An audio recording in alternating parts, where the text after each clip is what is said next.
Se a IA consegue fazer tudo, o que permanece valioso? Essa é a pergunta de 100 milhões de dólares, ou de 1 bilhão de dólares, ou de 1 trilhão de dólares. Brunão, o que eu vou fazer? A IA já é melhor que eu no meu trabalho. Eu acho que eu nunca vi ninguém falar isso, mas a gente, quando olha pro coleguinha, sabe, puta, tem uns coleguinha aí que o Cloud Code já é melhor que eles, né, cara? Seja para produzir conteúdo, para programar código, para tomar decisões, cara. Pô, tenho amigos meus, conheço pessoas que eu prefiro perguntar uma decisão, aí uma dúvida que eu tenho para IA do que para eles. Você também deve ter. São pessoas de baixa sabedoria que só tomam decisões erradas na vida. Se ela pusesse o Cloud Code lá para tomar conta da vida dela, eu acho que sairia melhor. Mas brincadeiras à parte, cara, essa é uma das perguntas, talvez a pergunta mais importante do século 21. Porque as IAs ainda não são perfeitas. E principalmente se você usa o plano básico aí do ChatGPT, ele é uma bosta mesmo, tá? Se você não tá entendendo esse hype das IAs e você não paga ali $20 por mês para OpenAI ou para Anthropic, faz sentido, cara. Você tá usando a versão de 2023 ainda, né?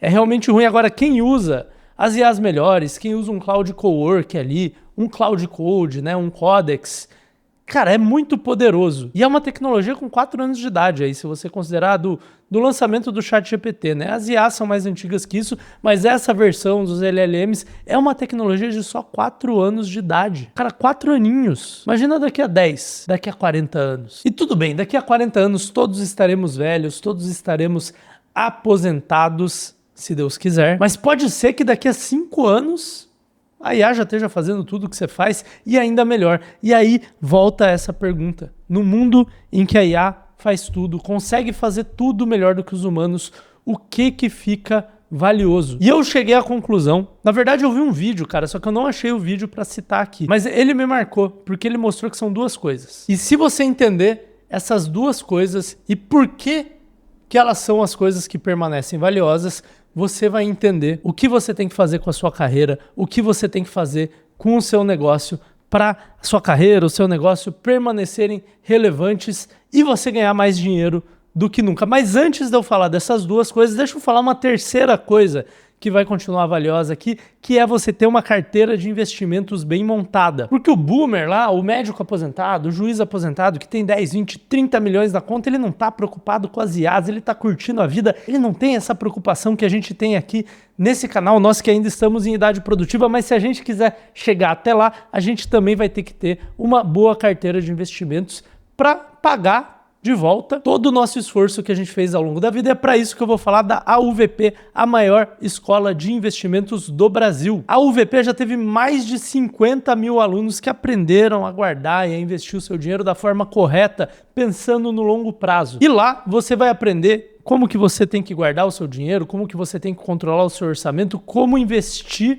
o seu dinheiro e construir uma carteira de investimentos com estratégia. Investimentos em renda fixa, renda variável, Brasil, exterior, devo investir em imóveis ou não? Todas essas perguntas serão respondidas para você em 8 semanas. Nessas 8 semanas você vai ter a teoria e a prática para você saber como cuidar do seu dinheiro e ter essa terceira coisa valiosa aqui, né, que talvez seja a melhor de todas, né, mas ainda não chegamos lá. Então, se você quer fazer com que o seu dinheiro trabalhe por você, aí você não precisa mais se preocupar com as IAs, com a robótica, com a substituição do trabalho, com essas coisas. E você ganha mais de R$ 4.500 por mês, esse é um critério da UVP para aceitar os seus alunos. Clica no link abaixo aqui e preenche a sua análise de perfil. Então você vai preencher lá, você vai contar para o pessoal lá como é que é a sua vida financeira, quais são os seus objetivos, etc. E se você tiver fit, eles vão te chamar e aí você pode entrar para a UVP. Então clica no link abaixo e de volta para o vídeo. Bom, como não estamos aposentados ainda e ainda temos que nos preocupar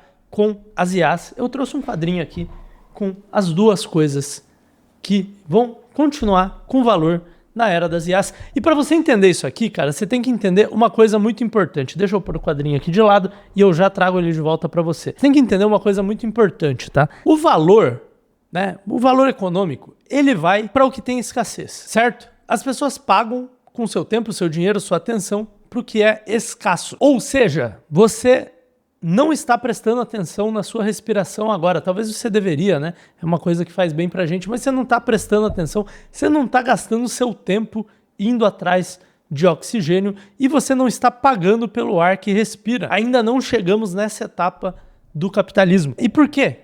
É porque o ar não é importante? É óbvio que o ar é importante, inclusive se você colocar um saco na sua cara, rapidamente você vai começar a prestar atenção na sua respiração e, cara, se tiver que pagar para tirar o saco, você vai pagar porque você precisa do oxigênio, você precisa respirar. Só que ele não tem valor econômico, apesar de ser uma das coisas mais valiosas que temos aqui no planeta Terra, né? O oxigênio, porque ele é abundante. Ele está em todos os lugares. Agora, um exemplo mais recente, né, de coisas que eram escassas e viraram abundantes e perderam o valor. A informação. Existem informações que ainda são escassas, mas antigamente toda a informação era escassa praticamente. Tanto é que o meu avô e o meu pai, eles compraram enciclopédias, né, em um determinado momento ali. Você tinha aí diversas enciclopédias, a Encarta, a Enciclopédia Britânica. Existia uma profissão que eram vendedores de enciclopédias. E essas enciclopédias não eram baratas, tá? Deixa eu até ver aqui quanto custava uma enciclopédia, cara. Olha só, uma enciclopédia, quando lançada no Brasil em 1964, custava o equivalente a 12 mil a 14 mil reais em valores atuais. Cara, quase 10 salários mínimos.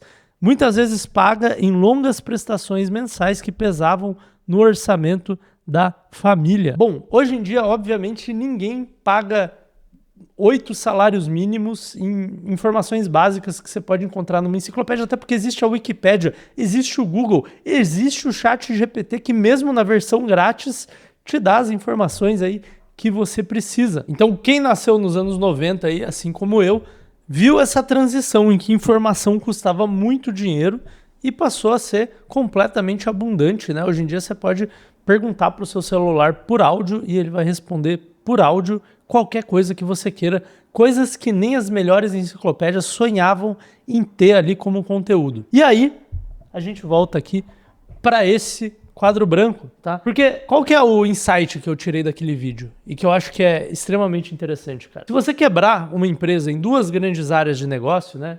Uma empresa basicamente serve para criar valor, certo? A empresa tem duas coisas, né? Duas áreas, duas grandes áreas. Ela tem a área de criação ou geração de valor, né? Que seria aí a área de produto, de suporte ao cliente, toda a parte de entrega. E você tem distribuição, né? Distribuição gera valor para o cliente, não, né? Gera no sentido de que ele encontra você, mas distribuição é o quê? É marketing e vendas, né?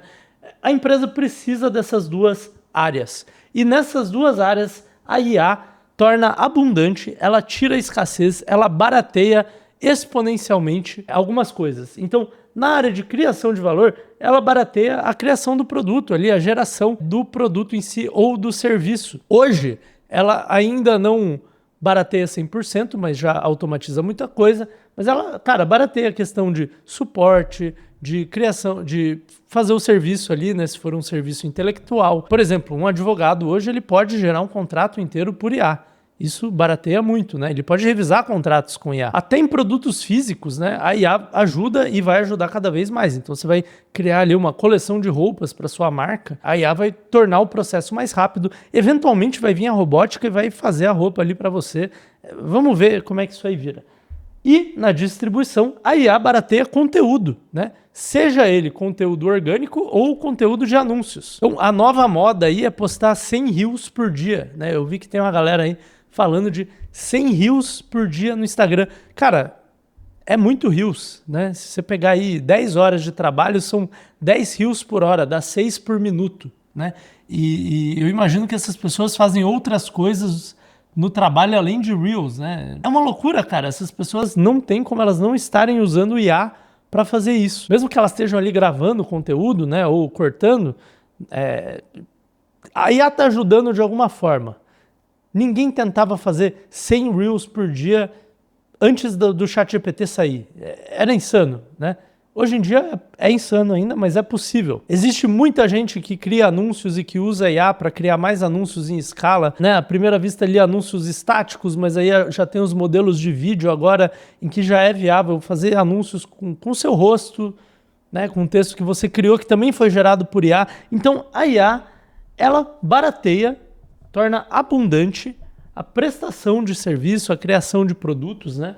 e o conteúdo. Tá 100% já? Ainda não, mas tende a ficar. E, portanto, isso tende a perder valor. E aí, qual que vira o novo gargalo? Né? Porque aonde tem gargalo tem escassez e aonde tem escassez tem valor econômico gerado ali. Se a sua empresa focar ou na sua carreira, você focar nesse gargalo, é aqui que vai estar o dinheiro. E o gargalo, ele vai deixar de ser a criação do produto, ou a execução do serviço, vai deixar de ser a criação do conteúdo, né? Seja ele em anúncios ou conteúdo orgânico.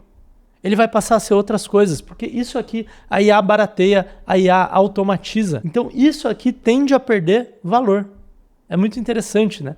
E aí qual que é o novo gargalo? Cara, na área de criação de valor, de entrega da empresa, o novo gargalo e o novo lugar onde se encontra o valor é a seleção. Seleção do que, Brunão? Seleção do que fazer, tá? Então a IA, por exemplo, no caso do advogado, ela pode gerar todos os contratos que você quiser, ela pode gerar 1.500 versões do mesmo contrato, mas e aí? Qual que você vai usar? Isso é seleção, entendeu? Uma marca de roupas poderia, em tese, aí, criar 1.500 peças para sua coleção, mas e aí? Qual que a gente vai lançar? Vai lançar as 1.500? Não faz muito sentido, né? E se você acha que faz sentido, eu poderia falar 1.500.000 peças, e aí não faz sentido nenhum. Então, vira a seleção de qual peça eu vou lançar. E essa seleção, ela vem de uma coisa que a IA não consegue copiar, que é julgamento, expertise ou bom gosto, né? E aí você fala, porra, Brunão, beleza, mas a IA pode ter julgamento, ela pode ter capacidade de decisão. Inclusive as decisões que ela toma são muito melhores que as minhas. É um problema, né? Mas ela ainda assim não consegue escolher de fato, porque ela não consegue tomar risco, ela não consegue ter o cu na reta, ela não consegue ter o skin in the game, né, que o Nassim Taleb fala e os coaches aí gostam de falar também. Se eu tivesse traduzido o livro Skin in the Game, eu teria traduzido como cu na reta. Fico muito triste que a editora aí do livro não teve a sagacidade e a audácia de fazer esse rebranding aí que, pô, muito melhor, né, cara? Mas enfim, o que cria valor agora é você poder olhar o output da IA e falar, cara, isso fica, isso sai, né? Num produto de software, por exemplo, a IA pode criar todas as features que você quiser. Mas quais features você vai pôr? Não adianta seu produto ter 5.500 features, certo? Vira uma bagunça, ninguém consegue usar. Ela pode criar o seu SaaS aí na arquitetura que você quiser. Mas qual arquitetura você usa? Ela pode escrever o seu marketing, o seu copy. Aí já estamos falando um pouco mais de conteúdo, né? Mas ela pode fazer tudo isso. Vamos dizer que você tem uma agência de copywriting e a sua entrega, né, a sua geração de valor é realmente em escrever copies. Ela pode escrever as copies aí, quantas copies para quantos públicos-alvos você quiser. Mas qual público-alvo você vai escolher? Essa seleção, esse expertise, esse bom gosto é o novo gargalo. Então, por exemplo, se eu tiver um problema jurídico sério, né, e eu precisar de um advogado, eu sei que todos os advogados têm IA, eles podem gerar contratos e tal, mas eu vou escolher aquele que eu acho que tem a melhor, não é bom gosto, né, porque não sei se tem bom gosto para contratos, mas tem o melhor julgamento do que deve ser feito no meu caso. E eu vou querer um cara que esteja com o cu na reta ali, né, que eu possa, no mínimo, ir lá e brigar com ele se der errado, né. Enfim, não dá para fazer isso com robô. E aí, cara, na parte da distribuição, você pode ter conteúdo infinito. Você pode postar 100 Reels por dia, né? Só que isso aqui não tem mais valor. O que passa a ter valor é a atenção e a confiança, tá? Principalmente a confiança, porque a atenção vem da confiança, né? A atenção pode vir de muito conteúdo, né? Muito, mas isso aqui todo mundo vai ter. A atenção vai vir da confiança. Ou seja, você que assiste o meu canal aqui há 2 anos, você conhece minha história, você sabe a qualidade dos insights que eu trago aqui. Se você está assistindo até hoje, eu presumo que você gosta um pouco do que eu falo, pelo menos, né? Você tem um certo nível de confiança comigo. Se eu fizer um anúncio ou postar 100 Reels, né, 100 anúncios lá no meu Instagram, provavelmente você vai dar mais atenção para aquilo do que para uma pessoa aleatória que você nunca viu antes, que você tem confiança zero. Ou pior, se for um anúncio de alguém que você sabe que já divulgou o tigrinho aí, já passou golpe nas pessoas, que aí você tem uma confiança negativa naquela pessoa. E eu já falei em outros vídeos aqui no canal, a confiança é extremamente escassa porque ela demora muito tempo para ser construída, assim como a expertise, assim como o bom gosto, o julgamento, né?